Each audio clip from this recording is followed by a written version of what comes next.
everyone. Welcome back to episode 8 of Guatemala Life and Culture. It's part 2 of immigration. So in our last episode, if you missed it, we encourage you to go back and listen to the first half of our talk about immigration. So today we will be continuing the conversation and wrapping immigration up. Yes. All right. So when we left off, we were talking about this made-up guy named Julio, and he ended up coming with a coyote to the United States and arrived at the border. And we touched upon, different types of visas or what the process looks like. And today we're going to continue to talk about Julio and his journey, but we're also going to kind of dive into the unaccompanied minors that we referenced.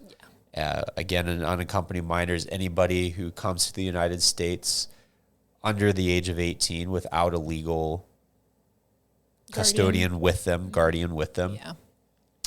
And so for those of you watching, there's graphics on the screen here that kind of help tell this journey. Again, if you're listening, the link will be on the podcast for you to be able to check those visuals out at a later time. But so an unaccompanied minor, when they're coming to the USA, what does that look like? How does that work? Well, what happens is they're fleeing violence or they're fleeing extreme poverty, and their goal is to reach the United States, and their goal is to be caught at the border. Yes. For the unaccompanied minors, again, I think a lot of people out there think that everyone coming to the border is trying to not get caught. And certainly that is the case for the people that want to do bad things. Right. People that are smuggling in your drugs, any other bad things that you can think of. Those are the people that don't want to get caught. Those are the people crossing the river, the desert.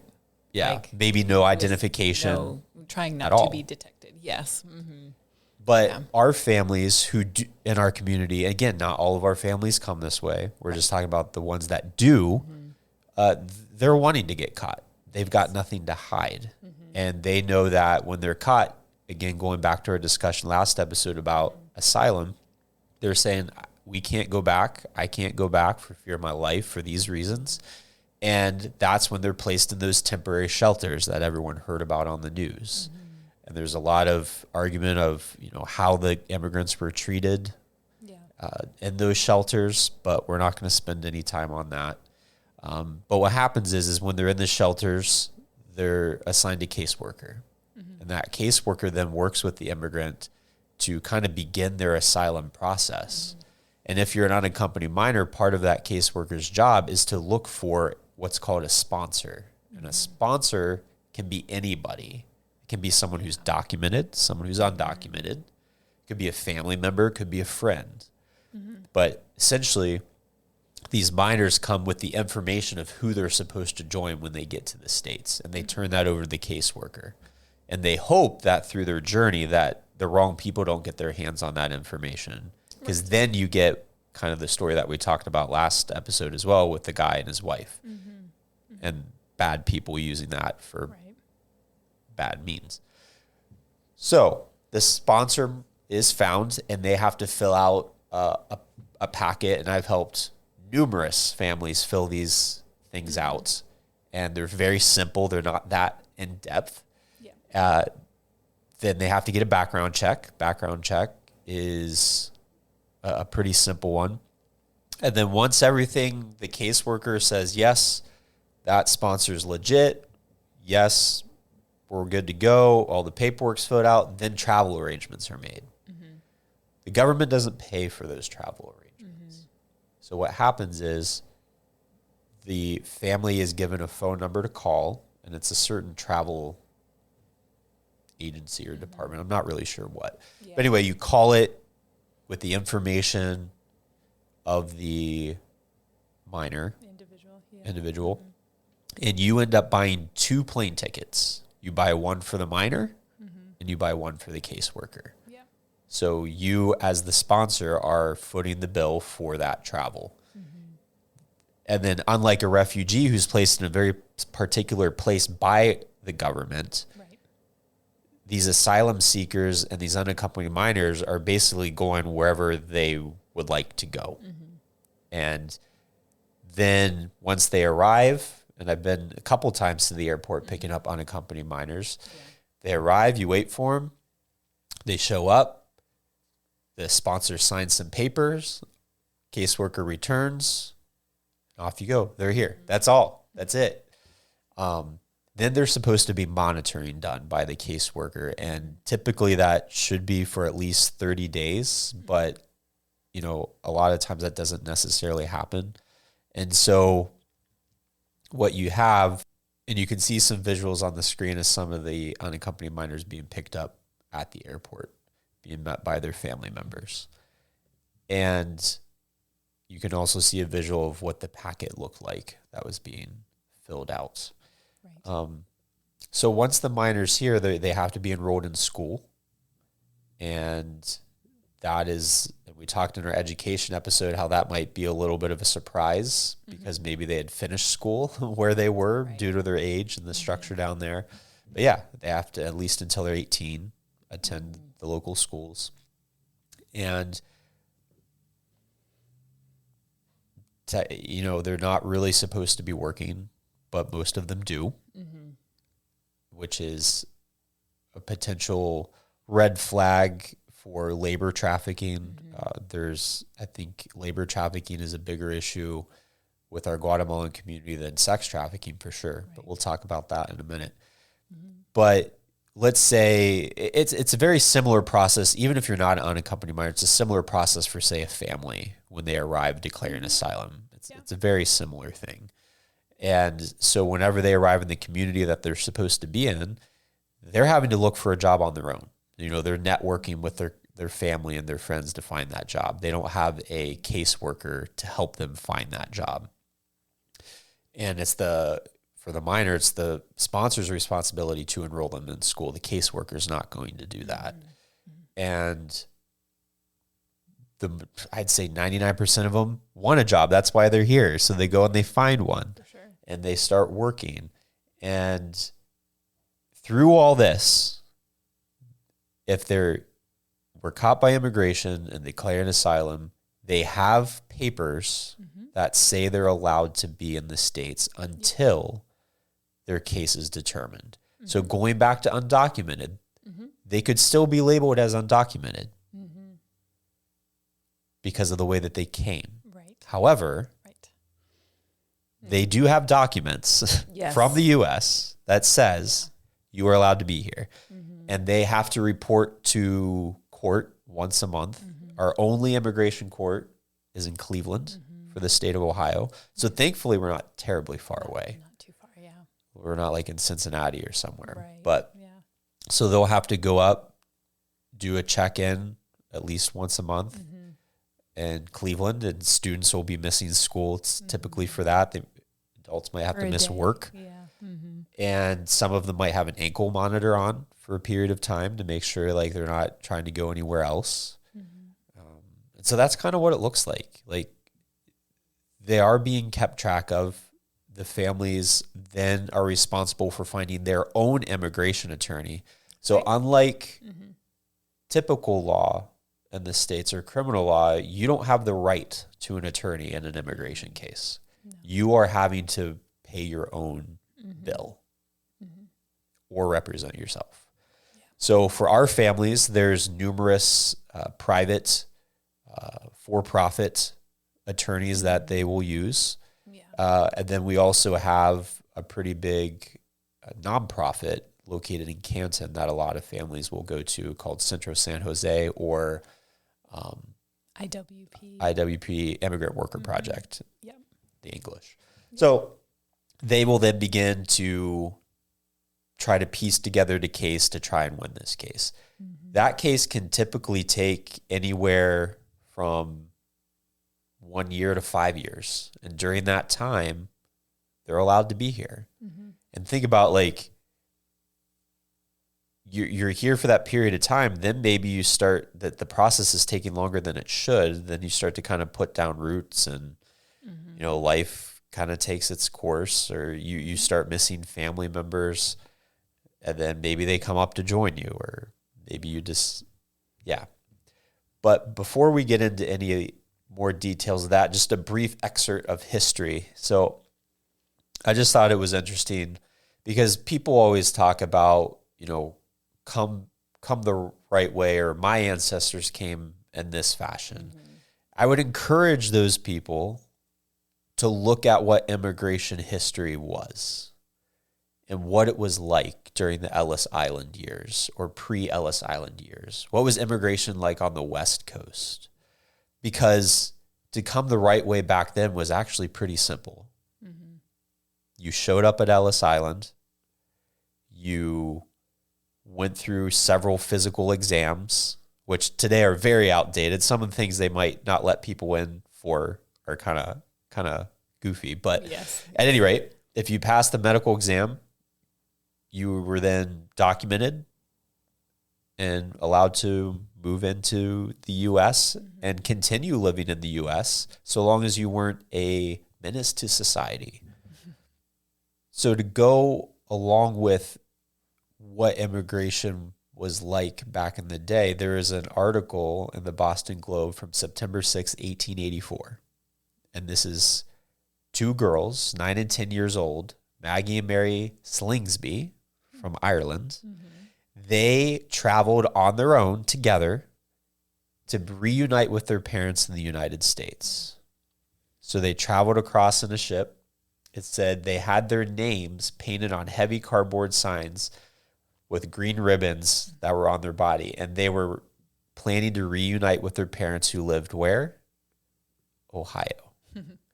So these two little unaccompanied minors arrived in the U.S. with nothing but their names, saying who they were supposed to be with when they got here. Mm-hmm. And this is back in 1884. And it's Irish immigrants living in Cleveland. They were finally able to send for their children. And the children were staying with grandparents back in Ireland.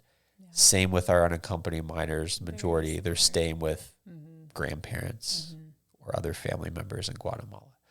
So just to show you, history is important. Yes. History repeats itself. Mm-hmm. There is a long line. Everything's connected. Things just don't come out of the blue.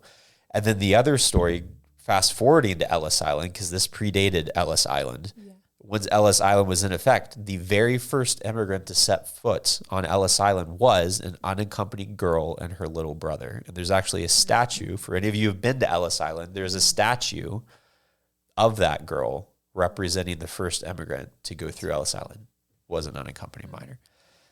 So fast forwarding here to what happens if you do get caught at the border and you do get sent back for whatever reason.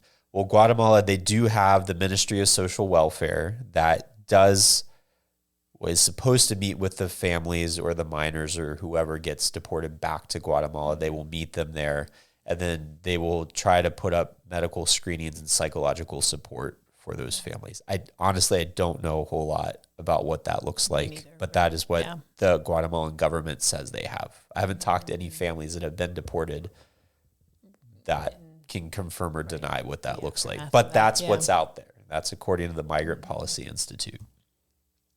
So I mentioned briefly labor trafficking. Mm-hmm. Human trafficking, we think of Liam Neeson and his really cool phone call trying to save his daughter. But that's not how human trafficking really looks, certainly not in our community. Right. Sex trafficking is out there. I encourage you to contact Tusk Against Trafficking if you want more information. Yeah. But for our Guatemalan families, like I said, labor trafficking, you can see some red flags here. I'll go ahead and read them for our listeners, but red flags for labor trafficking might be family relationships are not clear. The child may not be the biological child of the parent in the home. Yes. Quote unquote parent. So there's no evidence of a legal guardian. Might work for an aunt or an uncle. Mm-hmm. They're physically exhausted. They work long hours. They're fearful for their family that they live with. Mm-hmm. Maybe the child is responsible for childcare, cleaning, hidden chores. So this is from the Summit Victim Assistance Academy and these red flags. Now, when you go through those or you listen to those, you think, well, an unaccompanied minor, especially anybody who's worked around unaccompanied minors, maybe people in schools, you're like, well, good grief. Like, they could probably... That's a lot of my students. That's is what you think. Yeah. Yeah. But...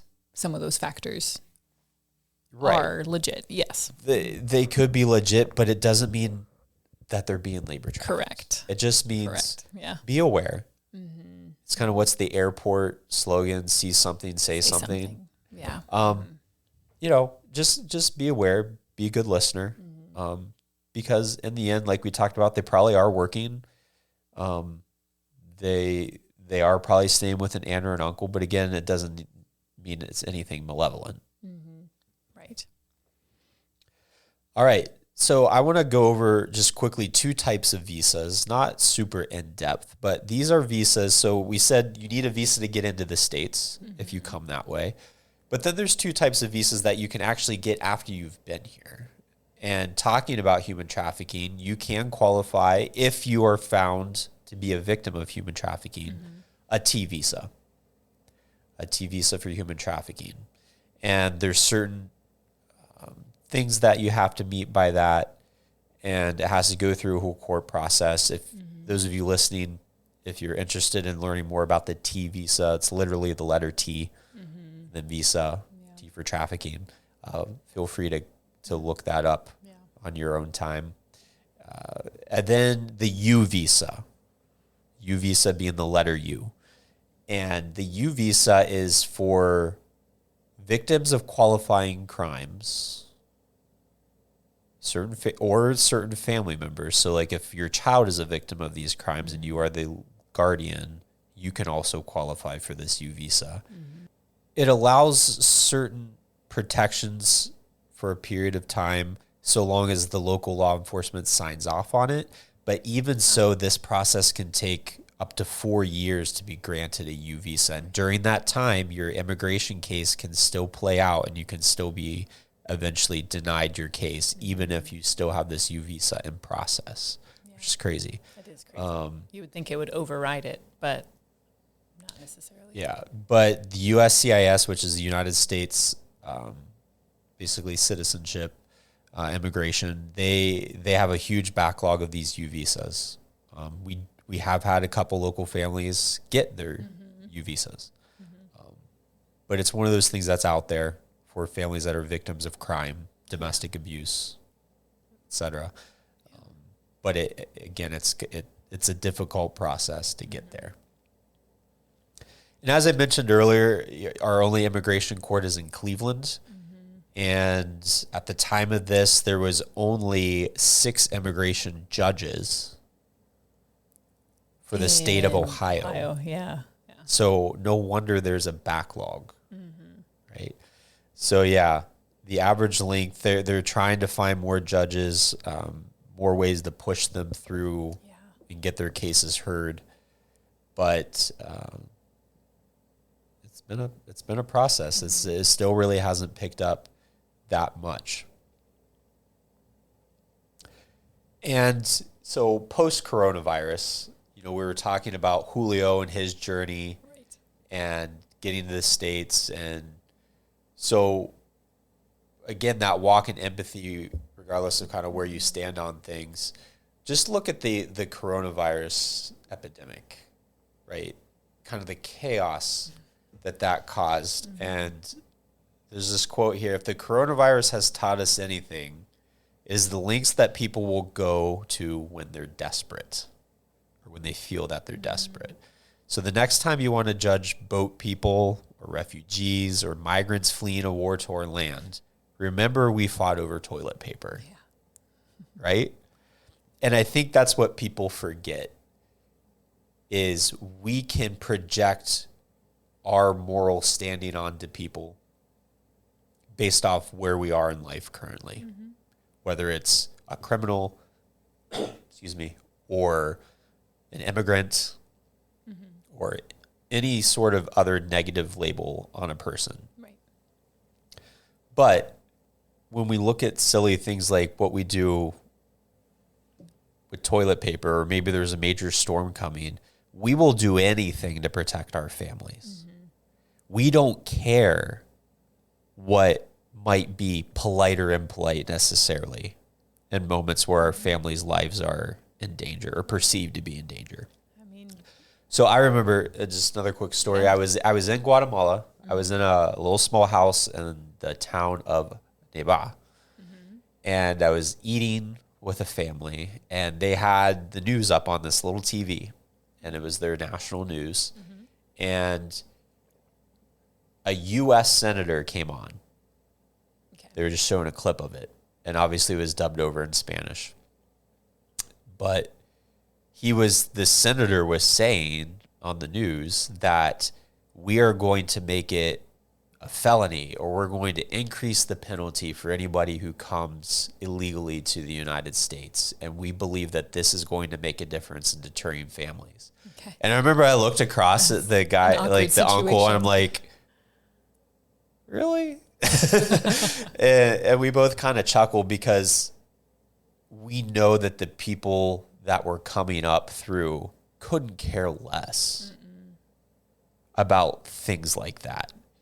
They're worried about, can my family eat? Can I make a living? Can my kid get an education? Can I set my family up? Again, right or wrong, you might agree or disagree with that.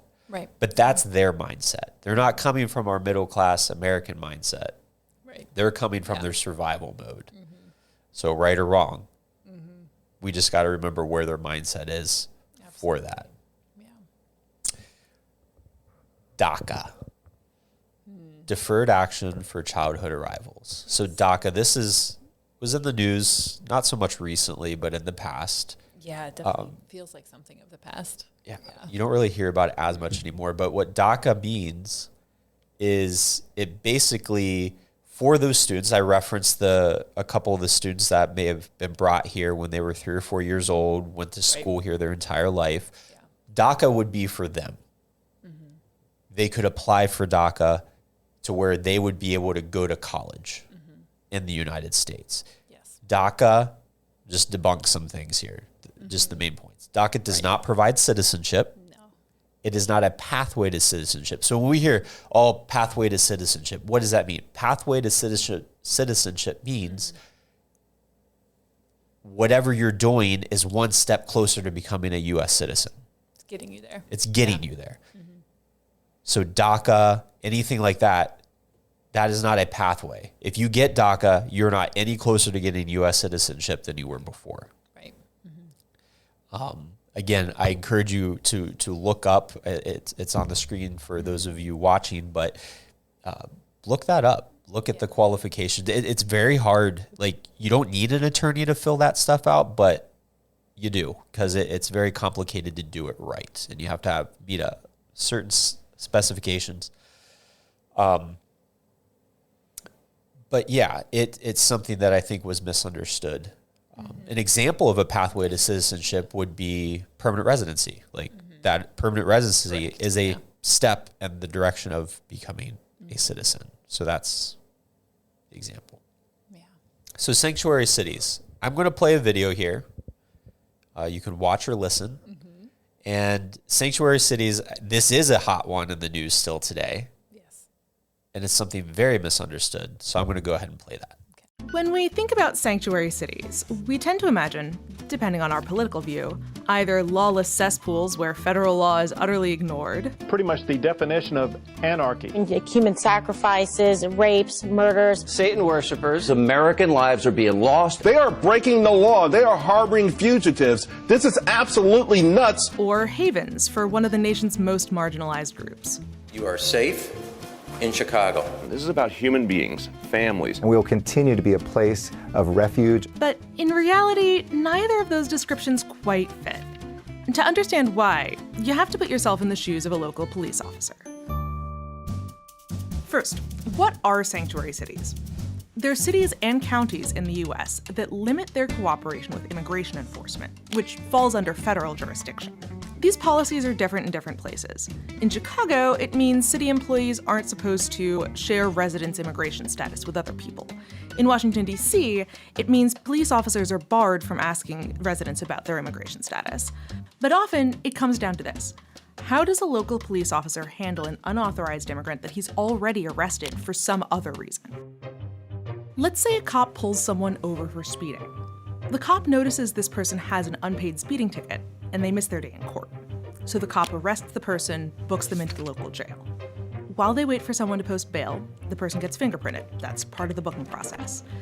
Those fingerprints then get sent to an FBI database, and then a database kept by Immigration and Customs Enforcement, or ICE.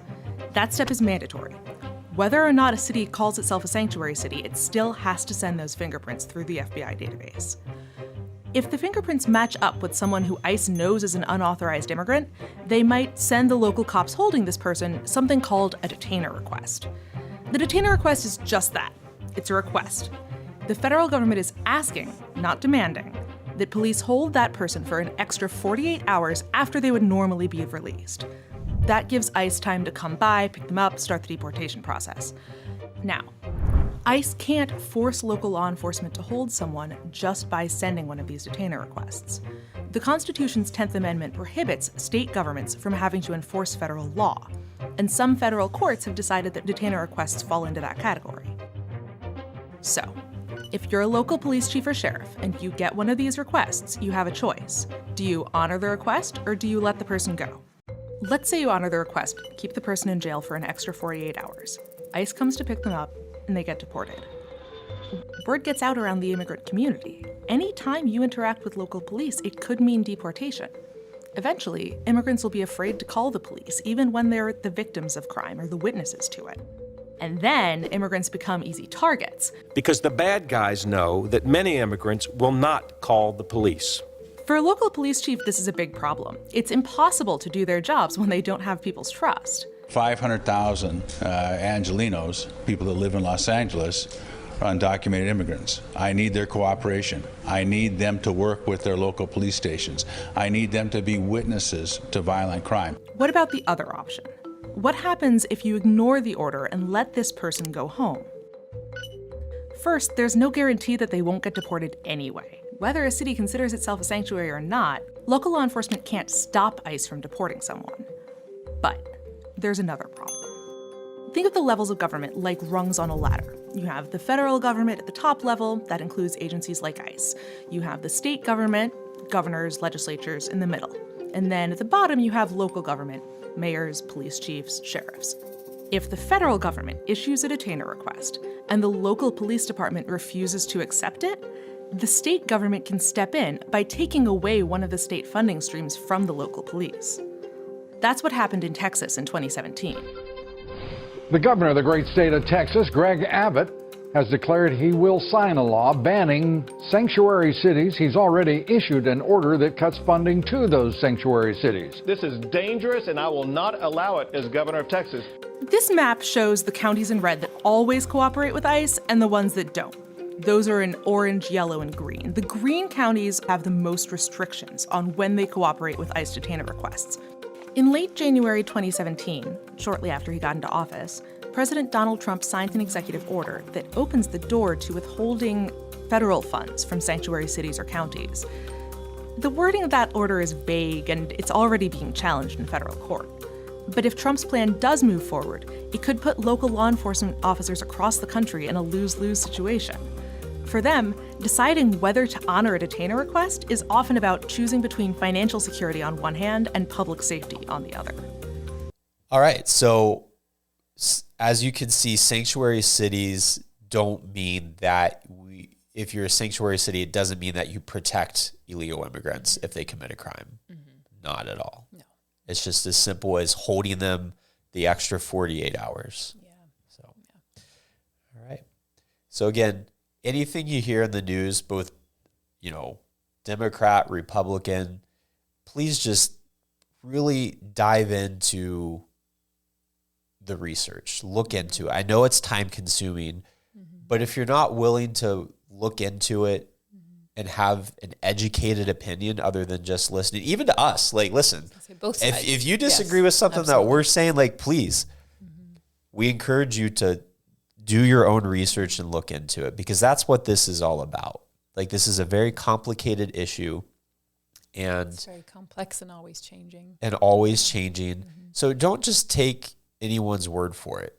Like, really take the time to look into it. If you're not willing to take the time to look into it, then don't go spewing inaccurate things, because that's only going to make things worse for everybody, right? All right. So with that, again, just disclaimer, Don and I are not immigration attorneys. Obviously, we just kind of talked about some generalities. If you have any questions about immigration, our contact info is linked to these episodes. And obviously, if it's a question that we can't answer, we do know several immigration attorneys that we'd be happy to connect you with that can answer your questions. So until next time.